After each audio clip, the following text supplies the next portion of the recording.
seen. We're all about the professional, right? Of course. So, speaking of that, I just saw the most professional best director. No, I'm not gonna go that far. I just saw Glass from M Night Shyamalan, and I'm not gonna spoil it or anything, but I thought your text in response to me saying that was I don't know, wasn't bad. One, it's giving him money, and I like M Night Shyamalan produces okay movies. It's just they're movies that you wait for them to come to cable. Like, you've heard me say it many times, like, oh, that's an HBO movie right there. That's exactly how I feel about Glass and then Shyamalan in general. Okay, I can dig that, like, because there's, I mean, I was completely joking saying he's like the best director. I think that I think he's done some interesting movies. I think that word for it. What's that? So that's a word for it. Obviously, I mean, everyone likes him for The Sixth Sense, but my favorite movie that he did was Unbreakable. And being able to see like more of that universe to me is really cool. Did you like Split too? I did. And the best part was I didn't know what Split was. Sure. Like, that was not spoiled for me, and I'm sorry, I can spoil that movie. I mean, the trailers for Glass are spoil Split, so I can... I was about to say, if you can't tell, that's James McAvoy doing the same exact character he was before. Yeah, because it's the superhero idea, and, you know, it wasn't great, but it was better than... It was better than I thought it was going to be, because I thought it was going to be pretty bad. I did like, because I said the last two movies that he did were good, and you said, what did you say? That's your own opinion, or did you see? Did you like Split or no? I mean, I don't really care for like. I think it's an interesting concept to do a superhero. I'm not going to say grounded in reality because that's not what it is, but it's a different take on superheroes. Like I said, like if they're entertaining enough, it's an HBO movie. It's just that they're not. He doesn't. I don't like his style. Like there's something about the way that he directs and writes movies where, like, you see this foundation for what could be like this fantastic movie, and then he like Shyamalan. It did kind of get that way in this movie. And it has in other ones, like, as you were mentioning. I think he has a tendency to... I don't feel like it's self-aggrandizing, but part of it is he has these great ideas, but his execution isn't as good as it could be.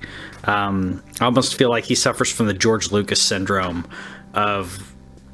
like, he's too much of a control freak to have someone say, hey, no, don't do that. But that being said, apparently he changed the ending of this movie due to current political climate or social climate or something like that. So I'm curious what he was actually going for. But so... Oh, are we going to get the Snyder cut of Glass? No, because they didn't film it. Like, it was during his writing. We're not going to get the Snyder cut of anything. That's no one wants that. Apparently, it was unwatchable according to the WB people who actually got to see it. Everybody wants that because or at least the people who think that Batman versus Superman is a good movie. Yeah, those are fanboys, and I mean that in the most negative way possible. Sure. Being. I don't even know if I can count it that bad. It's just like the not the fanboys per se, but the people who want so much for DC to make good movies. They're like, no, it was okay. It was not terrible. That's the sad part, though. Like, I told you, I love Unbreakable. And Split surprised me. I was like, this is really interesting. It was a completely different movie, different take, different tone.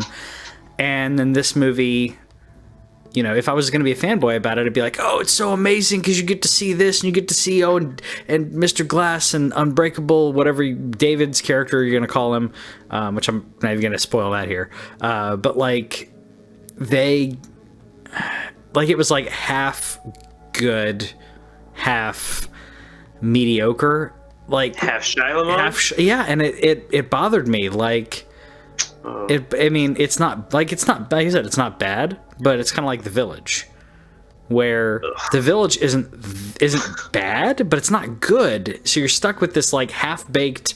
It's not terrible. It's not The Room or anything. It could be a lot worse, but I mean, it's not The Interview. I mean, that movie's just a masterpiece, but. See, it's the combination of like Shyamalan and then you saying that The Interview was a great movie. That's where I'm just like, we're never going to agree. No, we're not. But it's hilarious. Like, I like The Interview because it's hilarious. It's over the top. It's unapologetically stupid. And movies that can do that well, bad. I don't think it's bad though. But I think I'd put it in the same vein of like Dumb and Dumber, where. After I mentioned this to my wife, she reminded me of whenever I saw The Room and how she's never seen me look so unhappy. And see, I don't think The Room is good. I think it's like watching a train wreck, and I love how horrible it is. It's hilarious and how horrible it is. I can enjoy it for a different reason, but Shyamalan, I feel like he's like 50-50 for movies, because The Visit was good. Did you see The Visit? It's not your cup of tea, but yeah, I didn't think it was your thing. It's a horror. It's like it's pretty close to straight up horror. I mean, answered your own question there. Yeah, that's what I mean. Like if you saw it, it was not on your own accord. No.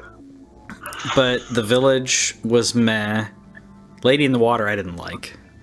So is that the one with the pool? Yeah. With the dude, like the one guy who has a ridiculously large bicep on just one arm? Yes.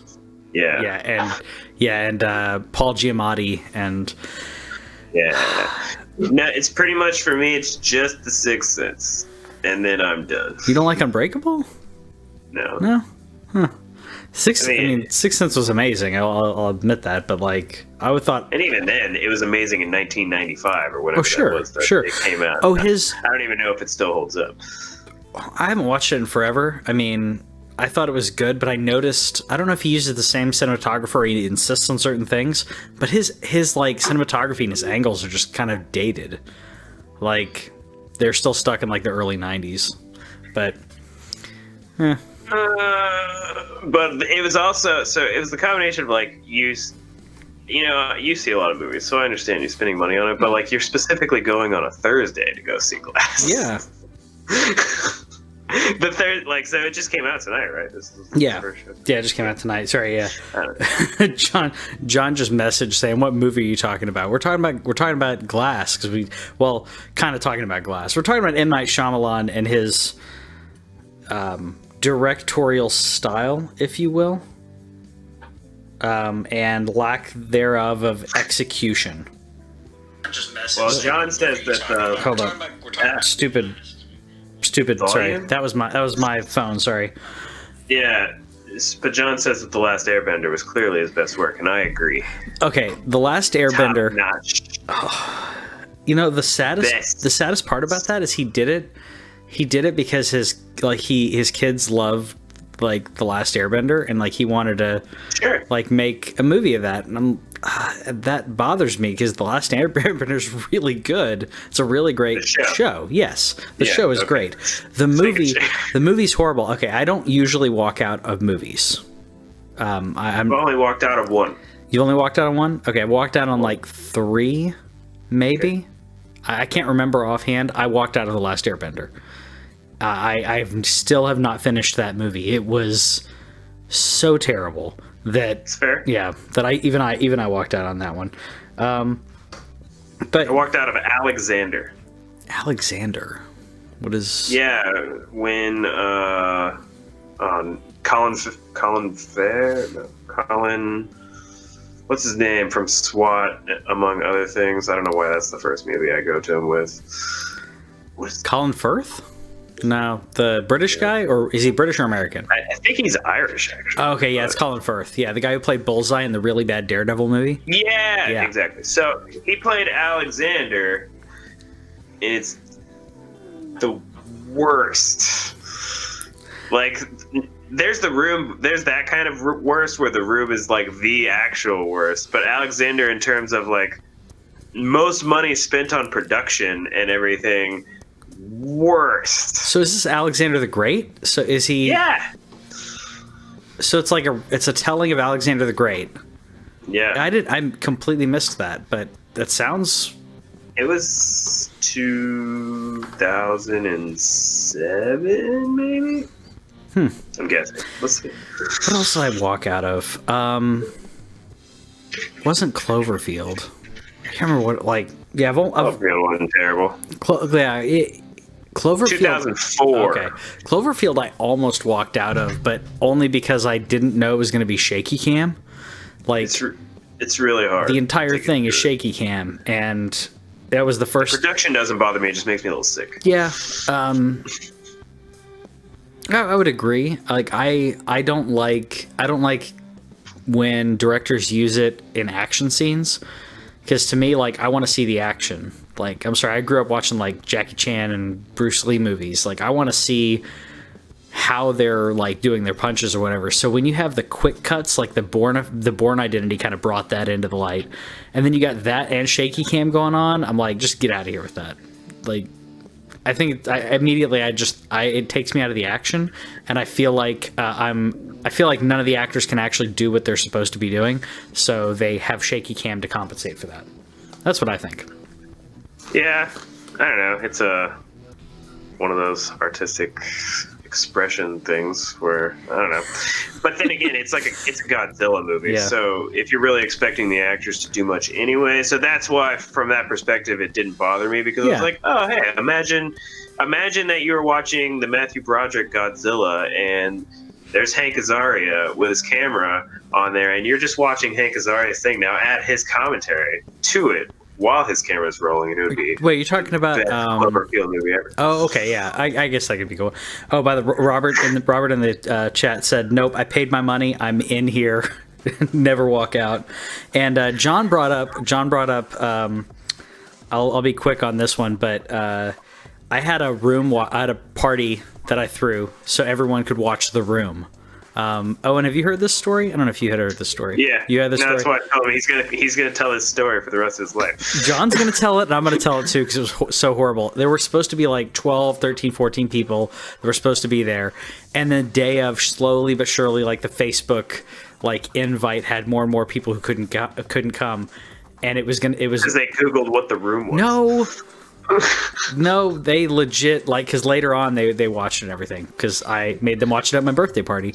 But Alex and Lauren were the only two other people, so it was John and myself, and two 18-year-old girls watched The Room, because those were the only people that showed up, and it was the most awkward movie viewing thing of my life. And John is sitting there texting Alex like, "Get here now," because they showed up right at the end of the movie to watch the next movie. Those girls were out, and I never heard from them again.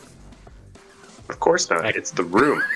Actually, I did hear from them again. One of them did kind of go incommunicado to everybody, but I just think it's a funny way to end the story, is that I never heard from them. I'm not gonna lie to you. If the first time that I had met you and John and them was at a room viewing party, I would probably never talk to you again. Like, basically, whenever you were leaving and you like moved to Florida, you were just lucky that I liked you. That's the sole reason I showed up to watch that movie, and I still slightly regret it. It's not a good movie, but it's an experience. I'll say that. Sure. John said The Room is hot. Thanks for watching This Week in Our Collective Heads. Subscribe over here and click the bell, and that way you'll know about any new videos that we put up, because we put up a lot of gameplay, a lot of stories from games and stuff like that, and gameplay is down here. Yeah, and you got more editorials and news stuff down here. Check it out.